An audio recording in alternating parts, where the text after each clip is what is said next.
ඇතර මේක වැරදි. බැංකු ගාස්තු කියන්නේ පරිපාලන වියදම. හායි හැමෝටම ඉතින් අදත් වීඩියෝ එකක් අරන් ආවා. අද කතා කරන්නේ බැංකු ගාස්තු පිළිබඳව.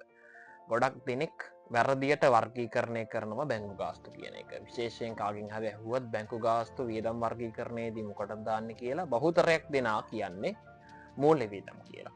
ඇතර මේක වැරදි. බැංකු ගාස්තු කියන්නේ පරිපාලන වියදමක්. මම ඒක පැහැදිලි කරලා දෙන්නම් කොහොමද වෙන්නේ කියලා.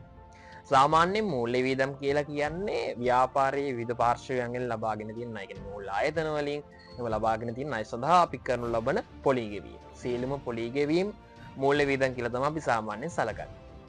එතකොට බැංකු ගාස්තු කියන්නේ එහෙම අපි ලබාගත්තු මුදලකට කරන ලබන ගෙවීමක් නෙවෙයි.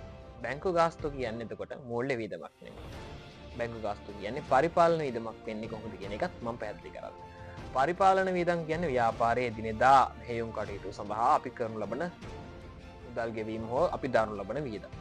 එදිනෙදා කටයුතු සඳහා. එතකොට බැංකු ගාස්තු කියන්නේ ව්‍යාපාරයේ එදිනෙදා කටයුතු. මුදල් ගෙවීම කටයුතු, ඊට පස්සේ මුදල් ලබා ගැනීමේ කටයුතුනේ සැපයුම් කරුවන්ට මුදල් ගෙවන්න වෙනවනේ. ඒ වගේ කටයුතු පහසු කරගන්න අපි භාවිතා කරනු ලබන පහසුකමක්. ඒ කියන්නේ ජංගම ගිණුමක් නැත්නම් කරන්ට් account එකක්. මේ හරහා අපිට පුළුවන් චෙක්පත් මගින් ගනුදෙනු කරන්න. ඒක තමයි මේ ජංගම ගිණුමෙන් අපිට ලැබෙන සේවාව.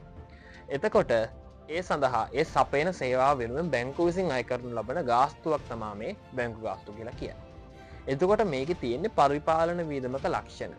ඒ නිසා අපි මේක ඇතුළත් කරන්න ඕනේ පරිපාලන වියදම් වලට, මූල්‍ය වියදම් වලට නෙමෙයි. හැබැයි අදට සමහර පොත්පත්වල එහෙම තියෙනවා මේ මූල්‍ය වියදම් යටතේ බැංකු ගාස්තු දක්වලා. ඇත්තට මේක වැරදි. ඒ වගේම සමහර කම්පැනි වල ෆයිනෑන්ෂල් ස්ටේට්මන්ට් වලත් බැංක් චාර්ජස් දාලා තියෙන්නේ පරිපාලන වියදමට නෙමෙයි මූල්‍ය වියදම් වලට. මෙහෙම ඒකේ ලොකු වරද්දක් කියන්න බෑ. නමුත් එහෙම දාන එක වැරදි කියලා තමයි මගේ මතය.